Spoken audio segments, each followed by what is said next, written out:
Նոր տարի, նոր հնարավորություններ եւ ինչու ոչ, նաեւ նոր ֆինանսական սովորություններ։ Ահա 5 խորհուրդ, որ կօգնեն, որ քո 2026-ը լինի ոչ միայն ուրախ, այլև ֆինանսապես կայուն։ Առաջին.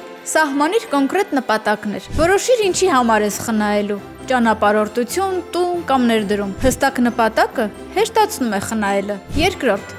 ստեղծիր արտակարգ իրավիճակների ֆոնդ։ Պահիր առնվազն 2-3 ամսվա ծախսերի համար բավարար գումար։ Սա կլինի քո ֆինանսական բարձիկը։ Երրորդ. ավտոմատացրու խնայողություններդ։ Ակտիվացրու ավտոմատ փոխանցումներ, որ խնայածդ գումարը անմիջապես առանձնանա ու չծախսվի։ Չորրորդ. վերանայիր պարտավորություններդ։ Մասնավորապես սկսիր մարել ամենաբարձր տոկոսով վարկերդ։ Հնարավորության դեպքում միավորիր դրանք։ 5-րդ. ներդրում արա քո կրթության մեջ։ Կարդա շատ գրքեր, մասնակցիր դասընթացների կամ հետևիր ֆինանսական ոլորտի մասնագետներին։ Գիտելիքը, հատկապես ֆինանսական, լավագույն ներդրումն է։ 2026-ը նոր էջ է։ Արի փոխենք ոչ միայն օրացույցը, այլև մեր ֆինանսական սովորությունները եւ մեկ քայլ էլ մոտենանք ֆինանսական կայունությանը։